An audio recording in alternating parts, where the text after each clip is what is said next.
Fala pessoal, aqui é o professor Marquinhos Reis, o seu professor do canal Suprema Química, e hoje eu convido vocês, pessoal, a assistirem comigo uma aula super legal sobre a eletrólise. Na verdade, tudo o que vocês precisam de saber sobre a eletrólise, desde a parte qualitativa até a parte quantitativa. Mas antes de começar a aula, pessoal, eu já peço para vocês deixarem o like no vídeo, comentarem, curtirem e compartilharem com os amigos de vocês que vocês sabem que têm interesse nesse assunto. Vamos para a aula comigo?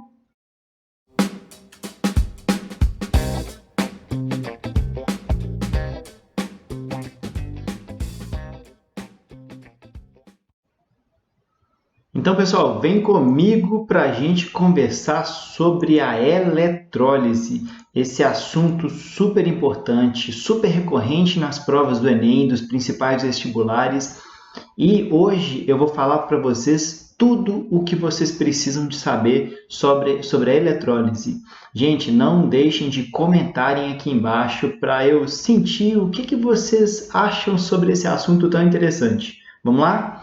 Bom, primeira coisa, gente, eu sempre digo, né, para quem acompanha minhas aulas aqui no YouTube, deve sempre lembrar de eu falar isso com vocês. Vamos começar do início. A eletrólise é um processo não espontâneo, primeira coisa, tá bom? Ou seja, o potencial global do processo, o ΔE padrão do processo é negativo.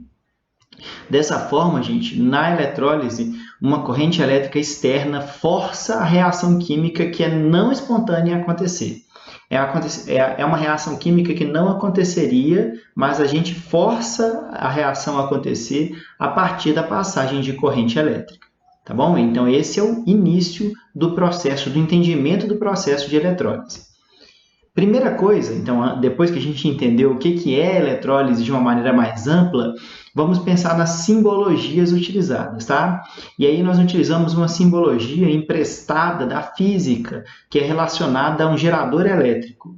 Um gerador elétrico, então, né, são dois fios metálicos ligados ao gerador. Essa simbologia aqui, esses dois traços paralelos, é a simbologia de um gerador. O traço curto representa o polo negativo do gerador, o traço longo representa o polo positivo do gerador, e esse é o gerador, tá bom? Detalhe, pessoal, lado direito ou esquerdo, depende, eu podia ter invertido, tá? Ali eu quis escrever assim, mas eu poderia ter invertido o positivo com o negativo, a ordem, o direito e esquerda, tá? Eu coloquei, naquele caso deste exemplo, o direito como polo positivo, lembrando que o direito é o traço maior, que é o polo positivo.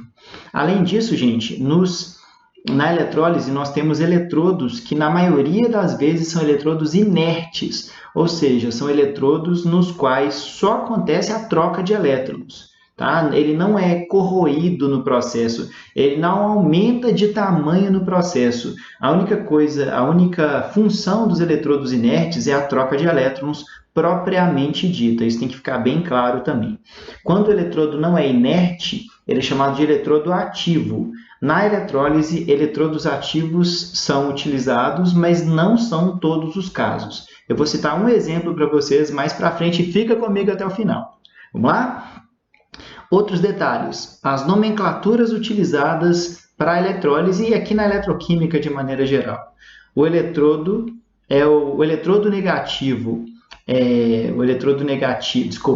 O eletrodo no qual acontece a oxidação é o ânodo ou anodo, e o eletrodo no qual ocorre a redução é o cátodo ou catodo. Resumidamente, a gente pode ter um macetinho para lembrar que é o CRAL.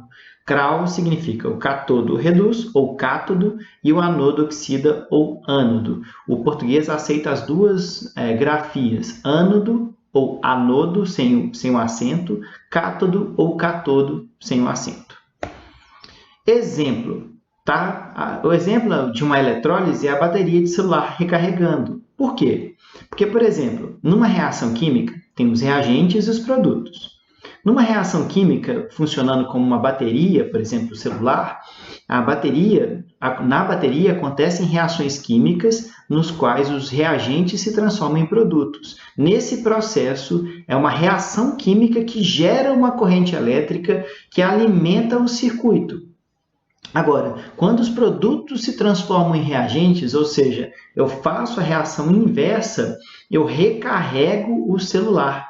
Essa recarga do celular é uma corrente elétrica externa que eu ligo na tomada, que força a reação inversa a acontecer. Nesse processo, gente, eu tenho a eletrólise e, consequentemente, a corrente elétrica que vem da tomada, ela é a força externa que faz a reação acontecer. Então, a eletrólise seria, nesse caso, desse exemplo, a bateria de celular recarregando. Quando a gente liga lá na tomada e coloca o carregador de bateria, eu refaço os reagentes. E aí, pessoal, dentro da eletrólise, nós temos dois tipos de eletrólises. A eletrólise ígnea e a eletrólise aquosa. A eletrólise ígnea acontece quando nós temos a passagem de corrente elétrica externa através de um composto iônico fundido. Fundido é quando eu pego o composto iônico e aqueço até a sua fusão, tá? Nesse contexto, pessoal, o detalhe dessa situação, desse aquecimento até que o composto iônico sofra fusão, ou seja, que ele derreta, é que o ponto de fusão dos compostos iônicos é alto. Então, o aquecimento é muito grande, muito grande. A dificuldade da eletrólise ígnea é, de certa forma, o aquecimento que tem que ser muito grande para a eletrólise acontecer. Um exemplo importante e muito ilustrativo desse processo é a eletrólise ígnea do NaCl, ou seja, eu vou pegar o NaCl sólido, esse triângulozinho em cima da seta significa o aquecimento, e eu vou ter a separação dos íons Na+, e Cl- líquido. Eu estou derretendo o sal, não é dissolver o sal de cozinha na água aqui não, tá, gente? Aqui é pegar o sal de cozinha e aquecer até a sua fusão, até o seu derretimento. Tá? Então, um triângulozinho significa aquecimento. Nesse caso, eu vou ter íons livres no líquido. Tá? O líquido vai ser formado por cátions, Na+, e ânions, Cl-, neste exemplo. Tá? E uma observação, né, só para ilustrar, que o ponto de fusão do NaCl é 801 graus Celsius, ou seja, não é um processo fácil de se fazer, não, mas é o exemplo que eu estou utilizando aqui. Compostos iônicos, de maneira geral, têm pontos de fusão elevados. E aí, pessoal, nesse contexto que nós estamos conversando sobre a eletrólise ígnea do NaCl, vamos supor que eu tenho um recipiente, então, contendo NaCl líquido, ou seja, eu tenha íons Na+, e Cl- líquidos dentro desse recipiente. É claro que tem que ser um recipiente apropriado para suportar esse excesso de temperatura. Mas vamos supor que eu tenha essa situação, tá bom? Aí eu vou colocar os eletrodos que têm elétrons livres, né? Eu estou representando ali os elétrons livres para vocês verem, porque os eletrodos são metais, basicamente. O fio metálico ligado nos eletrodos, que podem ser de platina ou grafite, que apesar de não ser um metal, mas também tem elétrons livres, ligado em uma bateria, tá? E eu escolhi ligar a bateria com o polo positivo do lado esquerdo. Eu escolhi assim, eu poderia ter invertido. Eu poderia ter colocado o polo negativo invertido com o positivo. A forma que eu vou ligar a bateria depende do jeito que eu escolhi montar o circuito. Eu escolhi daquele jeito, tá bom? Eu poderia ter invertido. A bateria, então, gera um fluxo de elétrons. Um fluxo de elétrons. Quem gera esse fluxo de elétrons forçado é a bateria. E aí, pessoal, olha só que legal, cara. É muito legal, porque o polo positivo da bateria, que é o lado esquerdo, vai fazer com que o eletrodo positivo, com que o polo positivo na eletrólise seja o lado esquerdo, consequentemente. E, obviamente, o polo negativo vai ser o lado direito. Dessa forma, gente, o polo positivo tem uma situação que descreve um macetinho top para a eletrólise, que é o polo positivo é o pão, e o polo negativo é a carne. Macetinho, anota aí, macetinho top para a eletrólise, top, que é o seguinte, polo positivo é o pão, polo negativo é a carne. O que é isso, Marquinhos? Você está muito doido. Polo positivo é o pão. Por quê? O que é pão? É um macetinho, tá? Anota aí. Polo positivo é o pão. É o polo positivo. É o ânodo ou anodo. Nele acontece a oxidação. Sacou? Agora olha o outro lado. O cátodo ou catodo. Nele acontece a redução. Ele é o polo negativo. Olha só que sensacional. E aí o que acontece, gente? O polo positivo, como é positivo, vai atrair os ânions. Tá bom? Os ânions, no caso ali, o ânion Cl-, ou os íons Cl- que estão naquele líquido, né? Vai atrair os ânions. O ânion, quando encosta no eletrodo, vai oxidar. O ânion, quando encostar no polo positivo, ele oxida, de acordo com aquela semi-reação que está escrita aqui para vocês. O 2Cl- vai virar Cl2, que é um gás, mais 2 elétrons perdidos. Então, o Cl- encosta, os elétrons são arrancados dele, e esses elétrons passam pelo fio externo forçadamente por causa da bateria. Olha que doido, olha que doido. E aí, gente, forma gás cloro. Então, nesse exemplo, no eletrodo positivo da eletrólise ígnea do NaCl, forma-se gás cloro. Olha que doido. Agora vamos pensar do outro lado. E o polo negativo? Bom, o polo negativo vai atrair para perto dele os cátions. Tá? Por exemplo, o Na+. O Na+, na hora que encosta no polo positivo, ele ganha elétrons, o Na+, ganha elétrons e vira Na sólido, que como é sólido, ele gruda no eletrodo, tá bom? Então, eu produzi no eletrodo negativo sódio metálico, tá? Nesse processo, eu produzi cloro, gás cloro e sódio metálico. Quer ver de uma forma mais fácil de observar? Vamos lembrar aqui comigo, gente, todo mundo junto. Oxidação, perdeu elétrons. Aqui eu já multipliquei por 2 para dar 2 elétrons. Redução, ganhou elétrons. Se eu somar uma semi-reação de redução com uma semi-reação de oxidação, eu obtenho a equação global. Cortando os elétrons, o número de elétrons perdidos tem que ser igual ao número de elétrons ganhos. E aí eu obtenho a equação global que está descrita ali. 2Na+ líquido mais 2Cl- líquido, produzindo 2 mols de sódio metálico mais 1 mol de Cl2, que é gás. Tá? Lembrando que os produtos desse processo da eletrólise ígnea do NaCl são sódio metálico e gás cloro. Sódio metálico produzido no polo negativo, gás cloro positivo, produzido no polo positivo, perdão. E um lembrete, gente, como eu disse para vocês anteriormente, na eletrólise o ΔE padrão é negativo porque a reação é não espontânea. Aí sabe o que eu fiz? Eu peguei o potencial padrão da oxidação do Cl-, que é menos 1,36 volts, peguei na tabela. O potencial de redução do Na+, menos 2,71 volts. Gente, não precisa que os dois sejam negativos, não, tá bom? Mas o somatório deles tem que dar negativo. Então, o que é o potencial global, ou ΔE padrão? É o potencial de oxidação mais o potencial de redução, que para a eletrólise tem que ser negativa, tá? Independente dos dois aqui. Aqui coincidiu os dois serem negativos, mas não precisa. O que importa é que o somatório deles, o global, seja negativo, tá?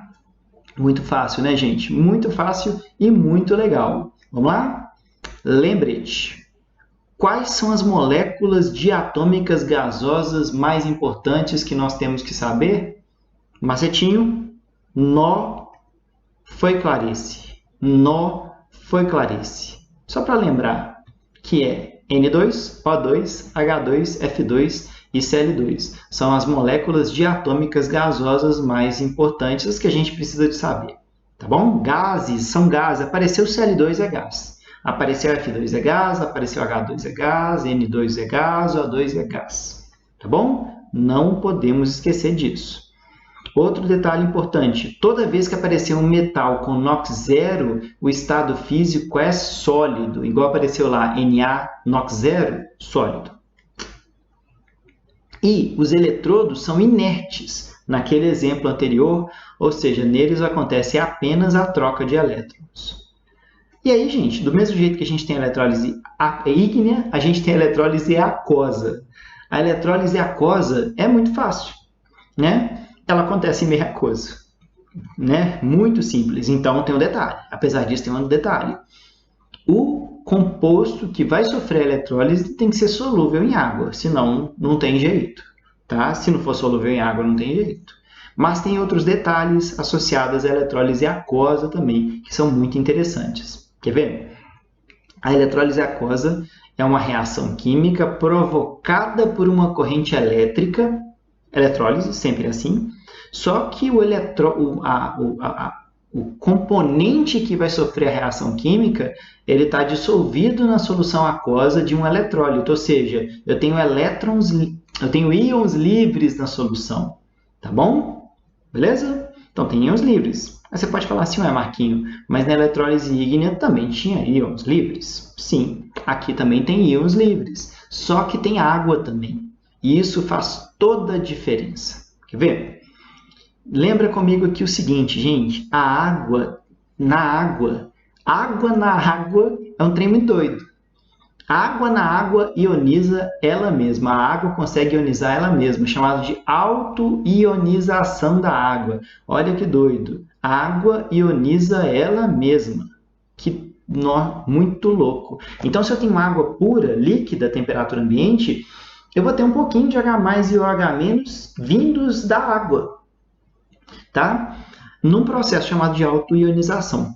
Só para vocês terem uma ideia, gente, mas isso é assunto para uma outra aula, para cada 1 litro de água, a concentração de H+ e OH- é 10⁻⁷ mol por litro a 25 graus Celsius. Mas isso é assunto para uma outra aula, tá bom? Ou seja, se eu tenho um recipiente hipotético com água pura e líquida, vamos supor, a 25 graus Celsius, eu vou ter para cada litro de água 10⁻⁷ mol de H+ e 10⁻⁷ mol de OH-, tá? Mas, por enquanto, esses detalhes eles vão ficar para um outro momento, porque o meu foco aqui é a presença destes íons, tá bom? Então, vamos lá comigo, gente. Vamos juntar essas informações. Vamos fazer a eletrólise aquosa do NaCl? Olha só, já tem uma diferença.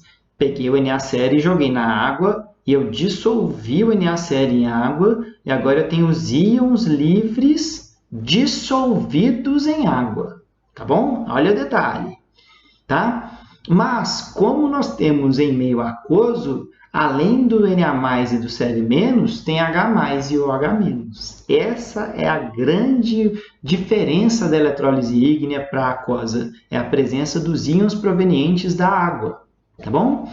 Dessa forma, pessoal, vamos pensar o seguinte, vamos supor que eu tenha aquele recipiente que eu fiz anteriormente e que nesse recipiente eu dissolva NaCl, sal de cozinha, dissolvi. Aí eu escrevi os íons, ó, Na+ Cl-, mas tem H+ e OH- vindos da água também. Aí eu vou fazer parecido com o outro, vou ligar lá na bateria, a bateria vai gerar um fluxo de elétrons, e aí eu liguei a bateria desse jeito também, o polo positivo na direita, podia ter invertido, da esquerda, perdão, eu poderia ter invertido, tá? Polo positivo, tá vendo? Só para enfatizar ali para vocês, na esquerda, e aí a esquerda vai ser o polo positivo, tá bom? Porque eu escolhi assim, tá, gente? Eu escolhi assim, tá? Podia ter invertido mais uma vez.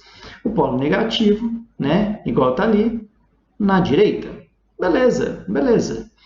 E aí, gente, o que vai acontecer?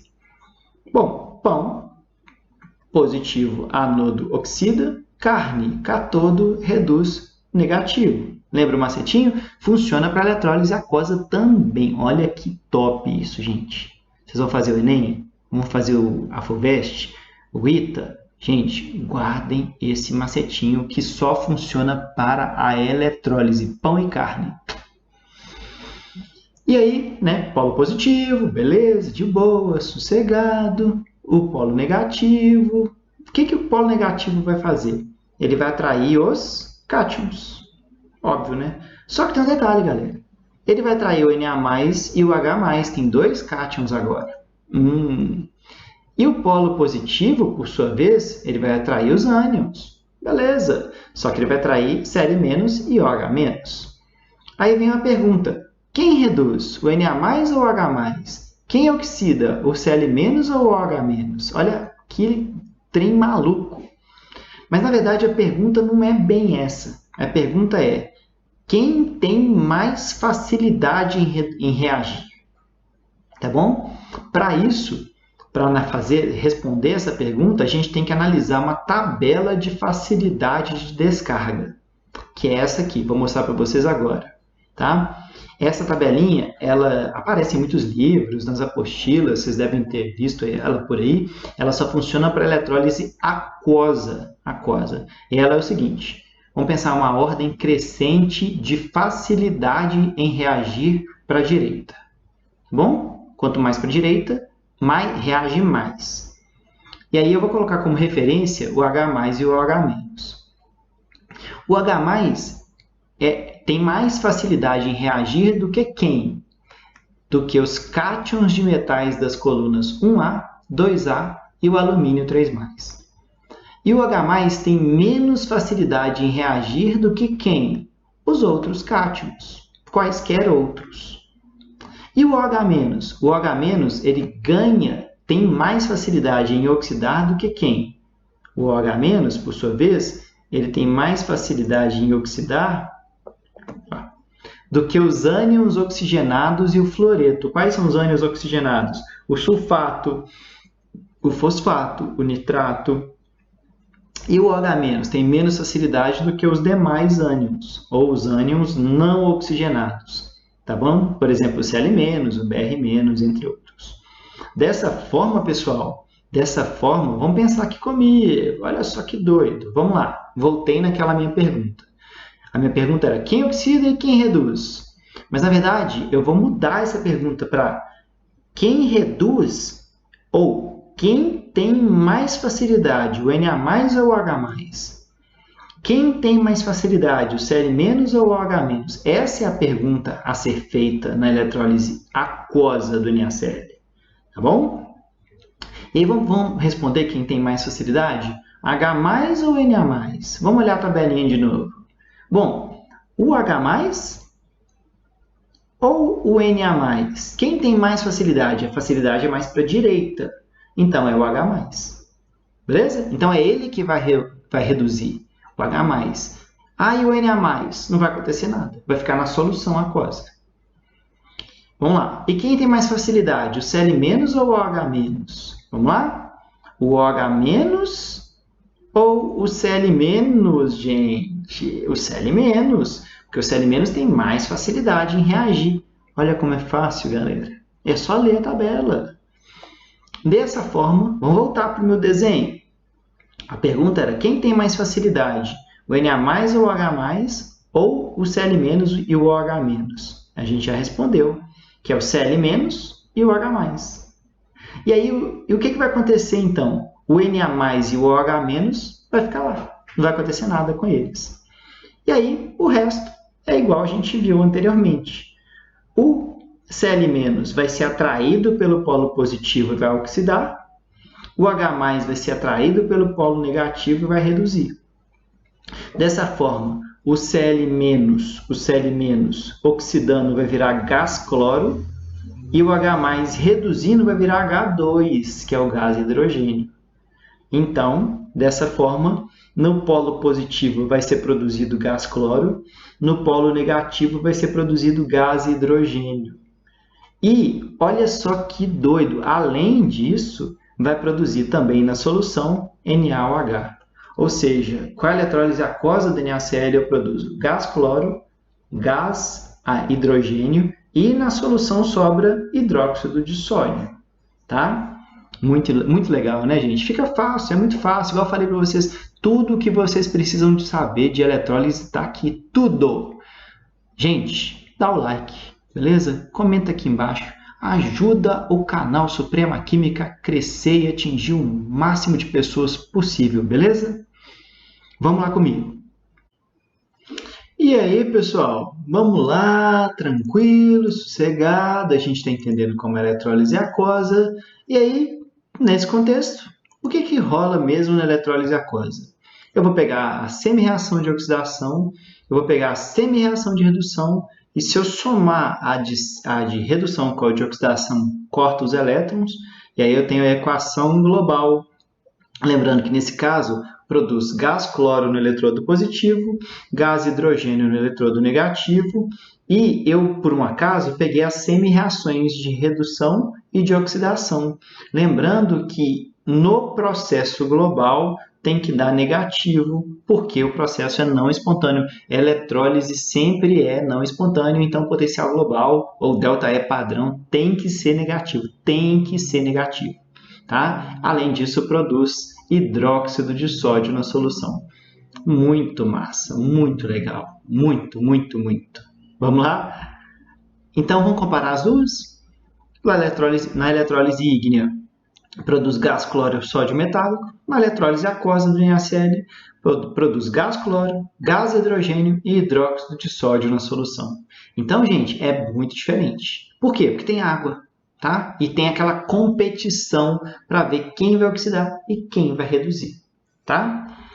Pessoal, para a gente ir para a nossa reta final da aula, é muito interessante discutirmos algumas aplicações da eletrólise. Afinal de contas, o Enem e os principais vestibulares adoram cobrar isso de vocês. Por isso, eu coloquei aqui algumas, tá? Por exemplo, a galvanoplastia, que é uma eletrólise aquosa. Esse nome é dado em homenagem ao Galvani, um italiano. Tá? E a galvanoplastia nada mais é do que o revestir a superfície de um metal com uma camada de um outro metal, através de uma eletrólise aquosa. Tá? Esse metal a ser revestido, a peça a ser revestida, ele vai ser o cátodo. Tá? Então, nele vai acontecer a redução. Então, um cátion que está em solução aquosa vai encostar na peça metálica, vai reduzir e vai grudar na peça metálica. Basicamente, é isso que acontece. Tá bom? Essa solução aquosa, então, tem que conter esse cátion metálico que eu quero que grude no outro. Tá bom? Resumidamente. Exemplos mais comuns, a cromação e a niquelação. Cromação é quando no cátodo, que vai acontecer a redução, eu tenho a formação de crômio sólido ou cromo, tá? Cr sólido. E a niquelação, desculpa, aqui, né, um exemplo, é que essa roda de cromo, ela cromada, eu acho que vocês já devem ter visto isso. O que eles fazem? Eles fazem uma roda de aço ou alumínio, mas geralmente é aço, tá? E eles fazem a cromação com uma solução aquosa de Cr3+. E aí o Cr3+, na hora que encosta na peça, ele reduz e vira cromo sólido, fica bonitão ali a roda, tá bom? Da mesma forma, nós temos a niquelação, que é parecido, só que ao invés de o cátion ser o crômio 3+, é o níquel 2+, e aí a ideia é parecidíssima, tá bom?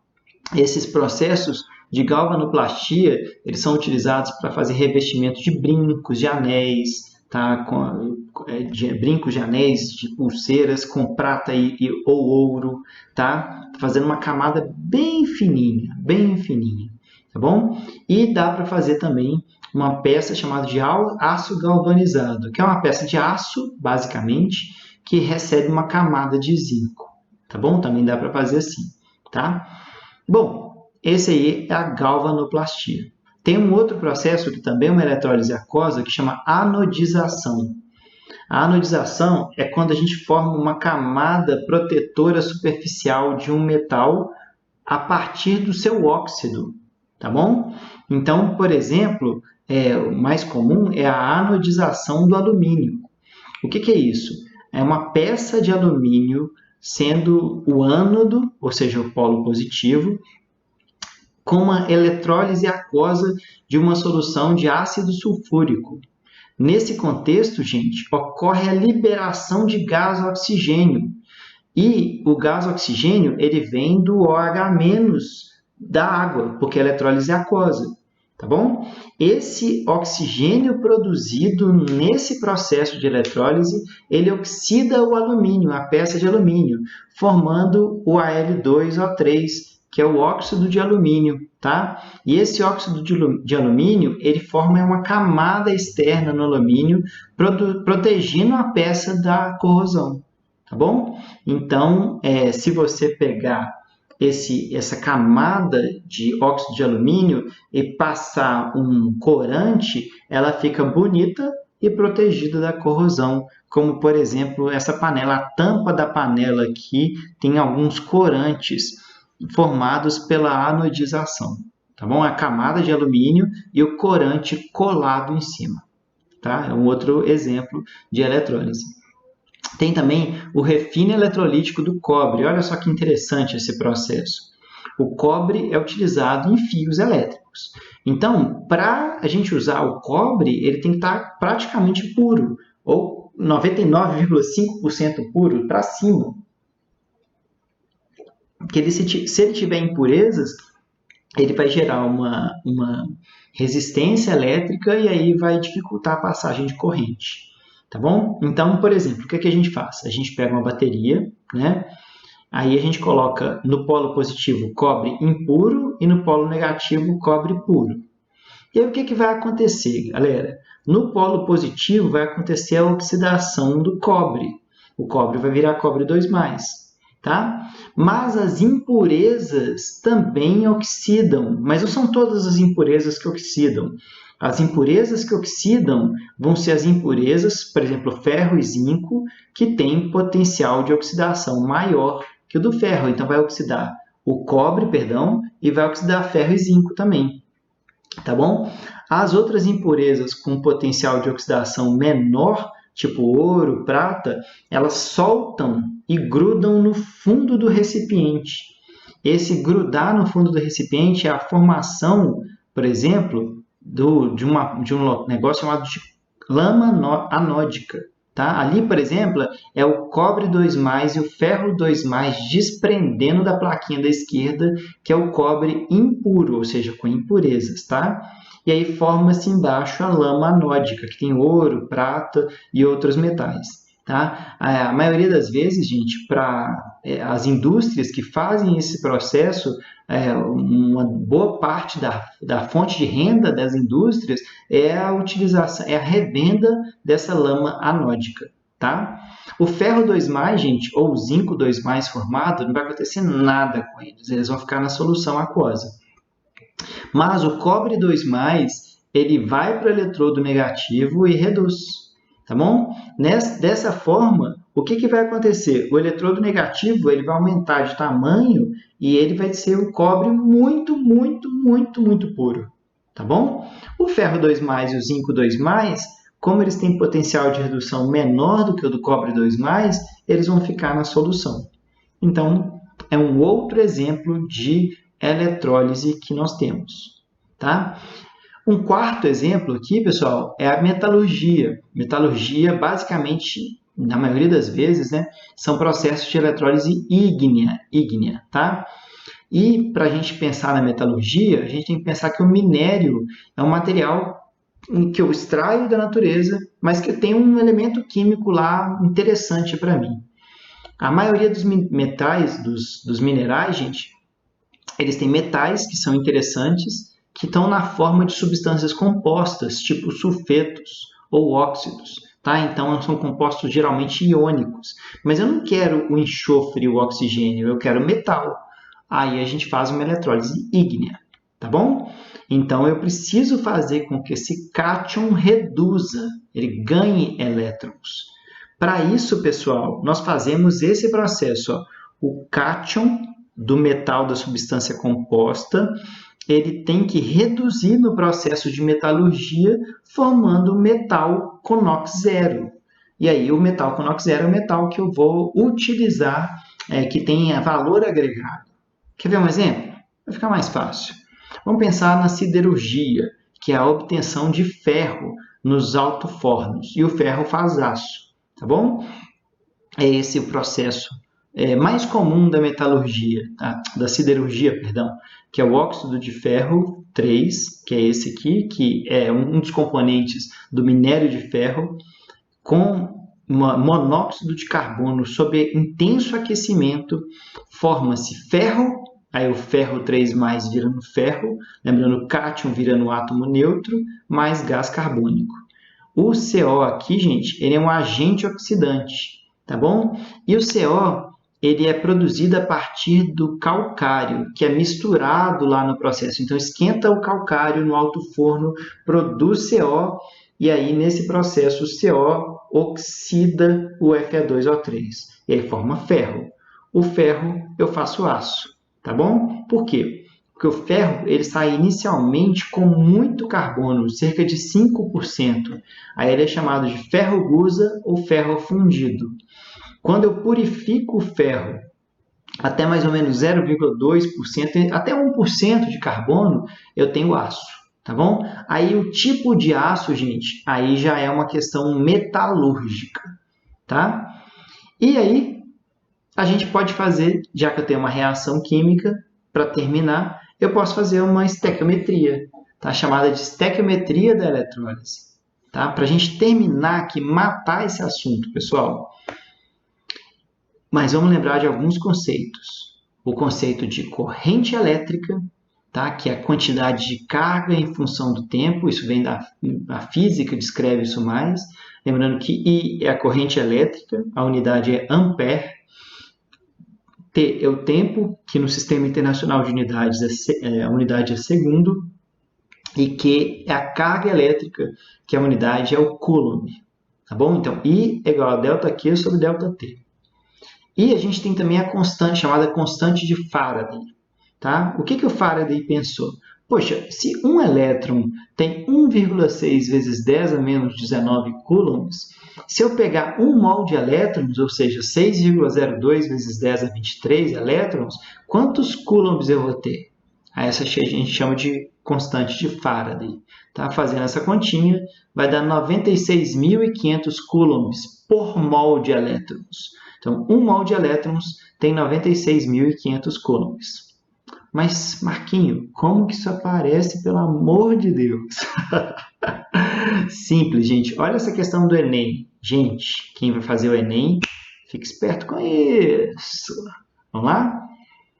A eletrólise é muito empregada na indústria com o objetivo de reaproveitar parte dos metais sucateados. O cobre, por exemplo, é um dos metais com maior rendimento no processo de eletrólise, com uma recuperação de aproximadamente 99,9%. Por ser um metal de alto valor comercial e de múltiplas aplicações, sua recuperação torna-se viável economicamente.